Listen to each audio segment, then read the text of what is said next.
Sir ఏంటి రాష్ట్రంలో జరుగుతున్న పరిణామాలు పరిస్థితులు ఓన్లీ కాంగ్రెస్ ప్రభుత్వానికి బీఆర్ఎస్ నేతల టార్గెటా? అట్లానే కనబడతా ఉంది. బీఆర్ఎస్ నేతలే కాదు, తెలంగాణ ప్రజలు కూడా వాళ్ళకి టార్గెట్ అయిపోయినారు ఇప్పుడు. ఎందుకంటే గత 11 నెలల నుంచి తెలంగాణ ప్రజల్ని మోసం చేస్తూ ఉన్నారు. ప్రజల్ని పక్కదో పట్టడానికి బీఆర్ఎస్ నాయకుల మీద కేసులు, అనవసరమైన రాద్ధాంతం, పనికిరాని పనులు తప్ప గత 11 నెలల నుంచి ప్రభుత్వం వాళ్ళు ఏ ఒక్క రాష్ట్ర అభివృద్ధి కోసం ఏ ఒక్క పని చేయట్లేదు, ఏ ఒక్క ప్రణాళిక లేదు, ఏ ఒక్క కనీసం అవగాహన కూడా లేని ప్రభుత్వం ఇది. సో దానివల్ల ఏం చేస్తా ఉన్నారు, డైవర్షన్ కోసము పనికిరానివన్నీ కూడా కేసులు వేయడము, రోజు అసభ్యంగా కుటుంబ సభ్యుల గురించి మాట్లాడడము, నాయకుల గురించి అసభ్యంగా మాట్లాడడం, ఆఖరికి ఇప్పుడు ఇంకా కుటుంబ సభ్యుల్ని కూడా వదలట్లేదు వీళ్ళు. ఎస్, అంటే సంజయ్కి ఎప్పుడు కూడా డాక్టర్ సంజయ్ని ఎప్పుడు చిరునవ్వుతున్న చూసేవాళ్ళు జనాలు.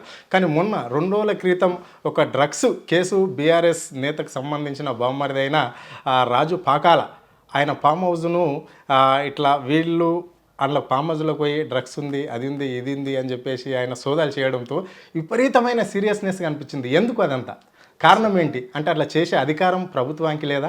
లేదు, నేను దాని గురించి అసలు వాళ్ళు చేసిన పని మీద నేను ఎప్పుడు కంప్లైంట్ చేయలేదు. మీకు డౌట్ ఉంటే తప్పకుండా మీరు వెళ్ళండి, మీరు టెస్టులు చేశారు, రేడ్ చేశారు, అన్నీ కూడా చేసుకోండి. నేను దాంతో నాకు సంబంధం లేదు. నేను కేవలం అడిగింది ఒకటే విషయం, అక్కడ జరిగింది ఏంటి మీకు చూపెడతా ఉంది ఏంటి అని చెప్పేసి నేను చెప్పాను. అంటే మనకు చిన్నప్పటి నుంచి ఉంటా ఉన్నాం, ఒక నిజం బూట్లు దొడుకునే లోపల అబద్ధం ప్రపంచం అంతా దిగి వస్తుంది.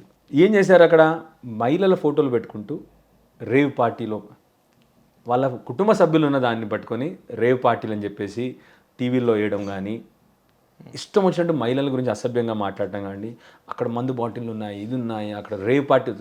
అసలు రేవ్ పార్టీ అనే పదానికి అర్థం కూడా మర్చిపోయినారు అందరు కూడా. చిన్న పిల్లలు ఉన్నారు, 2 ఏళ్ల పిల్లలు, 4 ఏళ్ళ పిల్లలు, 6 ఏళ్ళ పిల్లలు, వాళ్ళ గురించి కుటుంబ సభ్యుల గురించి అంత అసభ్యంగా మాట్లాడినప్పుడు భావోద్వేగంతో నిజంగా చెప్పాలంటే ఇప్పుడు అందరూ నన్ను రాజకీయ నాయకులు అందరూ మీరు అసలు నేను ఆ రోజు మామూలుగా నన్ను అడిగితే డాక్టర్ సంజయ్గా ఆ రోజు నేను భావోద్వేగంతో ఏ విధంగా అయితే మాట్లాడానో దానికి నాకే బాధేసింది నన్ను అడిగితే. నేను అందుకొరకే వెంటనే క్షమాపణలు కోరాను నేను. కానీ మా మిగతా నాయకులు అందరూ కూడా, సార్ మీరు ఎందుకు క్షమాపణ కోరారు సార్?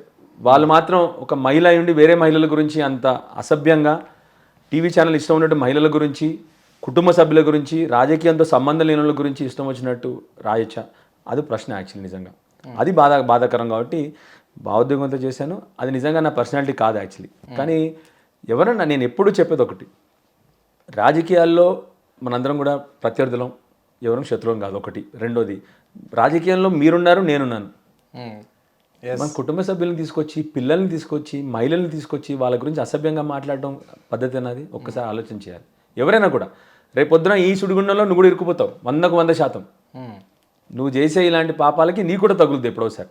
సో అది తప్పు. ఎందుకంటే ఒక్కసారి ఇలాంటి పద్ధతి మనం అవలంబిస్తే భవిష్యత్తులో ఇదే జరుగుతుంది కదా. ఇంకా అసలు మనం రోజు రాజకీయ నాయకులుగా మనం చేయాల్సిన పని ఏంటి? ఏదో ఎడ్యుకేషన్ గురించో, డెవలప్మెంట్ గురించో, సంక్షేమం గురించో మాట్లాడడం మర్చిపోయాం అసలు మనం.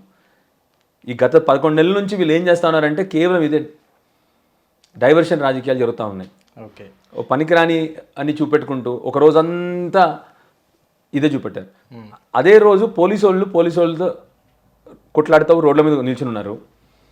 పోలీసు వాళ్ళ భార్యలు పాపం రోడ్ల మీద మా మొగుళ్ళు కనబట్లేదని వాళ్ళు ధర్నా చేస్తూ ఉన్నారు. అవన్నీ మర్చిపోయి మనం అసలు సబ్జెక్ట్ డైవర్షన్ చేసి, అది కూడా కుటుంబ సభ్యుల్ని అసభ్యంగా వాళ్ళ గురించి మాట్లాడుతున్నారు కాబట్టి ఆ రోజు నేను రియాక్ట్ అయ్యాను.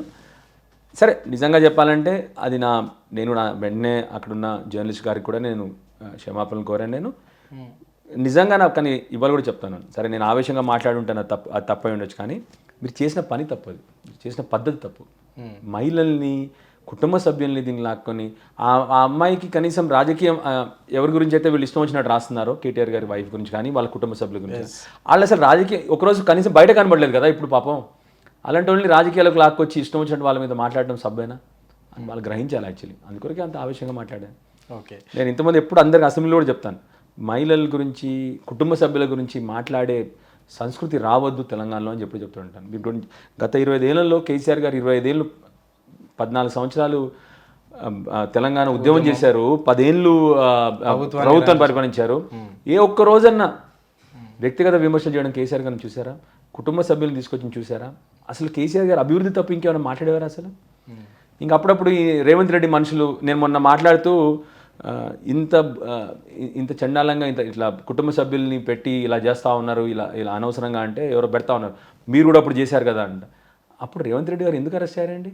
చెప్పాలి. ఏమన్నా తెలంగాణ ఉద్యమం చేస్తూ అరెస్ట్ అయ్యారైనా? ఆ రోజు కొత్తగా ఏర్పడ్డ ప్రభుత్వాన్ని పడగొట్టడానికి ఆంధ్ర పాలకులతో కలిసి కుట్ర పంతే కదా ఆ రోజు అరెస్ట్ చేయడం జరిగింది. ఏదో పెద్ద ఉద్యమకారుడు అరెస్ట్ అయినట్టు మీరు ఆ రోజు మీరు చేయలేదా అంటే, మీరు నా కొత్తగా ఏర్పడ్డ ప్రభుత్వము, కొత్తగా ఏర్పడ్డ తెలంగాణ రాష్ట్రము రెండు కొత్తవి, అప్పుడే వీటిని ఎలా కూలదొద్దామని మీరు ప్లాన్ చేస్తూ ఉంటే అరెస్ట్ చేయకుండా ఏం చేస్తారండి? ఆ రోజు లైవ్గా మిమ్మల్ని ఆ రోజు లైవ్గా పట్టారు కదా, ఆ రోజు మీరు డబ్బులు ఇస్తూ మీరే కదా లైవ్గా ఉండింది ఆ రోజు, దానికి అరెస్ట్ చేయాలి తప్ప ఏదో పెద్ద ఉద్యమం చేస్తూ అరెస్ట్ అయినట్టు, ప్రజల పక్షాన పోరాడుతూ అరెస్ట్ అయినట్టు, మళ్ళీ ఇదేదో పెద్ద ఉద్యమం చేసి అరెస్ట్ అయినట్టు నాటకాలు చేయడం తప్పది. సో దాన్ని పట్టుకొని ఇప్పుడు మీరేంటి కేవలం పగలు ప్రతీకారాలు తీర్చుకుంటూ కూర్చుంటారా? అట్లనే అనిపిస్తున్నాయి ఈ రాజకీయాలు అనేటివి, అట్లా అనిపిస్తున్నాయి. వీళ్ళు పోయిన తర్వాత ఇంకో పార్టీ పోయినాక ఇంకో పార్టీ నేతల్ని ఇట్లా అరెస్ట్ చేయడం ఎంతవరకు కరెక్ట్? అంటే ఇప్పుడు సీఎం అంటున్నాడు, అంటే రేవంత్ రెడ్డి అనేట ఆయన కేసీఆర్ పేరు లేకుండానే చేస్తా అంటున్నాడు. అంటే ఆ పేరు లేకుంటే ఎట్లా చేస్తాడు? ఏ విధంగా చేస్తాడు? ఏంటి మరి దాన్ని? అదే ఒక అంటే ఏమనుకోవాలి? ఆయన మూర్ఖత్వపు ఆలోచనకి పరాకాష్ట అంతే. ఇంకా సరేనా, కేసీఆర్ గారు ఇలాంటి రాజకీయాలు చేస్తుంటే, కేసీఆర్ గారు ఇలాంటి రాజకీయాలు గత 10 ఏళ్ళు చేస్తుంటే కాంగ్రెస్ నాయకుడు ఒకటి మిగిలాడు కాదు అసలు. కేసీఆర్ గారు ఇలాంటి రాజకీయాలు చేస్తుంటే తెలంగాణ ఎప్పుడూ అట్టడుగున కింది పడిపోయేది. కేసీఆర్ గారు ఏ రోజు కూడా వ్యక్తిగత విమర్శలు, వ్యక్తిగత మీద ద్వేషాలు అలాంటి ఏ రోజు కేసీఆర్ గారు పెట్టుకోలేదు అసలు ఎప్పుడు కూడా. ఎవరినైనా మీరు కేసీఆర్ గారు ఎవరినైనా రాజకీయ నాయకులు వెనకాల పడ్డం చూసారా ఎప్పుడన్నా? అంటే ఇప్పుడు కాంగ్రెస్ వాళ్ళు అదే చూస్తున్నారు కదా. అంటే రేవంత్ రెడ్డిని గతంలో కేసీఆర్ అరెస్ట్ చేయించాడు, మీకు ఇప్పుడే చెప్పాను. మీకు ఏం ఉద్యమం చేస్తే అరెస్ట్ అయ్యాడు ఆయన? ప్రజల పక్షాన పోరాడితే అరెస్ట్ అయ్యాడు ఆయన? ఎందుకు అరెస్ట్ అయినాడు? ఆ రోజు కొత్తగా తెచ్చుకున్న రాష్ట్రాన్ని నాశనం పట్టేయడానికి ఆంధ్ర నాయకులతో కలిసి ఆ రోజు గవర్నమెంట్ పడగొట్టడానికి ప్రయత్నం చేస్తాడని చెప్పి గవర్నమెంట్ దగ్గర ఇన్ఫర్మేషన్ ఉంటే లైవ్గా పట్టుబడ్డాడు కదా. అందరం చూసాం కదా, మన అందరం కూడా చూసాం కదా. ఎవరైనా చూడని వాళ్ళు ఉన్నారు? అదే దానికి అరెస్ట్ అయ్యాడు తప్ప ఏదో ఉద్యోగం చేసి అరెస్ట్ అయినట్టు చేస్తాడు ఇంతేనా? నాకు అర్థం కాదు. విచిత్రం అసలు. ఏదో ప్రజల కోసం పోరాడి ఏదో ఉద్యమంలో దొరికినట్టు చేస్తున్నాడు ఆయన. ఆ రోజు ఆయన చేసింది తప్పు. ఆ రోజు దానికి ఎవరైనా కేసు పెట్టి ఏం చేయాలి ఆయన మరి? ఆ రోజు అదేంటి మీరు చేస్తున్న పని ఏంటి?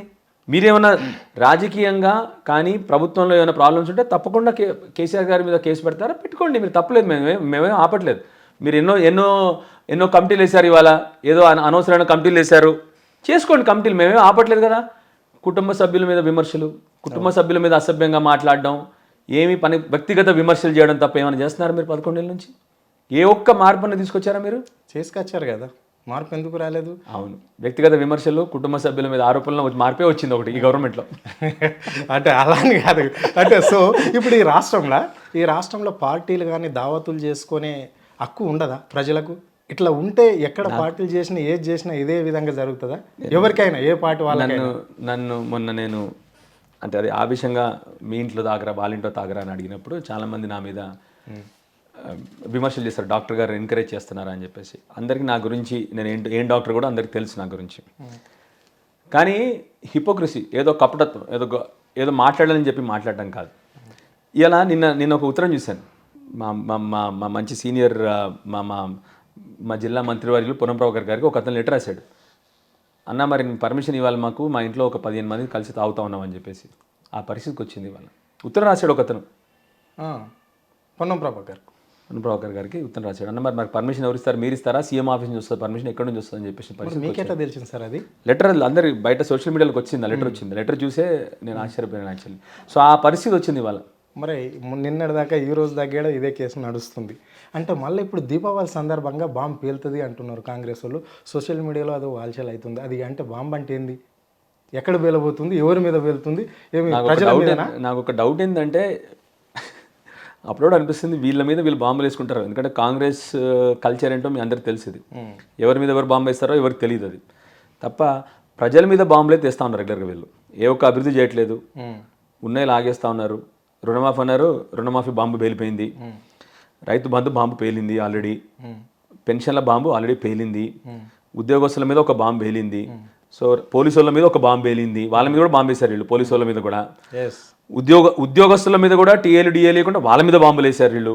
సో అందరి మీద బాంబులు వేస్తున్నారు. అవే బాంబులు తప్ప లేకపోతే మరి వీళ్ళు ఎవరి మీద ఒకరు బాంబులు వేసుకుంటారో తెలియదు తప్ప ఆ బాంబులు ఏందో ఎవరికి అర్థం అవ్వట్లేదు. మొన్నటి ప్రకారం మొన్న ఒక బాంబు అని చెప్పారు, అది తుస్సుమంది, అది భయంకరంగా తుస్సుమంది. స్నిఫర్ డాగ్స్ తీసుకొని 200 మంది పోలీసు వాళ్ళు ఒక ఇంట్లో జరుగుతున్న భోజనాలకు పోయారంటే మీరు ఒకసారి ఆలోచన చేయండి వాళ్ళ ఆలోచన విధానం ఏమంతో. దాన్నే బాంబు అనుకున్నారు, ఆ బాంబు తుస్సుమంది. స్నిఫర్ డాగ్స్ తీసుకొని వెళ్ళి మీరు ఒక ఇంటికి వెళ్ళడం విన్నారండి మీరు ఎప్పుడైనా?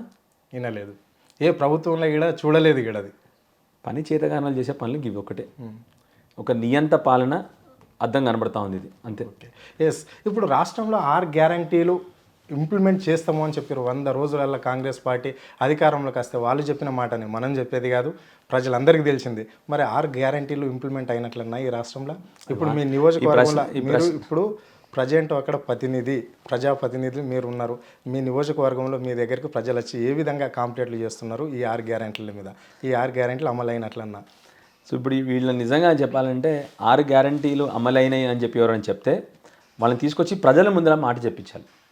ఇప్పుడు నేను కూడా టీవీ ముందర కాదు, ప్రజల ముందర వాళ్ళని నిలబెట్టి అమ్మ వీళ్ళేమో 6 గ్యారంటీలు అయినాయి అంటున్నారు, మీరేమంటారని చెప్పేసి అడగాల్సిందంతే ఇప్పుడు ప్రజలు. ఎందుకంటే ఇప్పుడు ఇది ప్రజాకోర్టుకు తీసుకుపోవాలి మనం.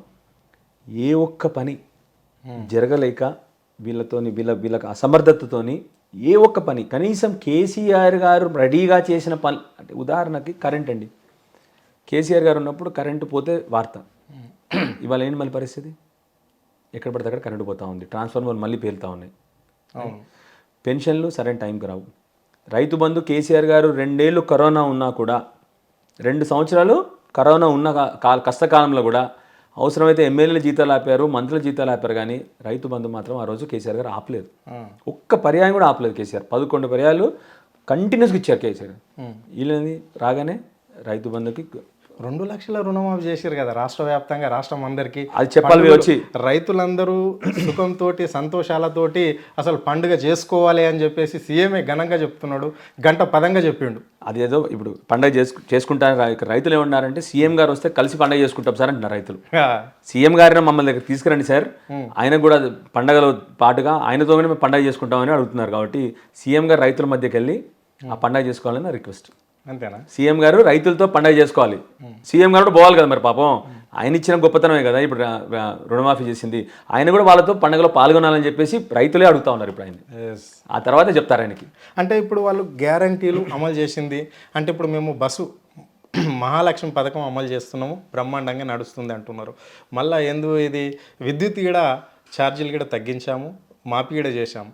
మళ్ళీ గ్యాస్ సిలిండర్లు కూడా కొంతమందికి మాపేనే అంటారు. అది ఎంతవరకు కరెక్ట్, అది వాస్తవమేనా?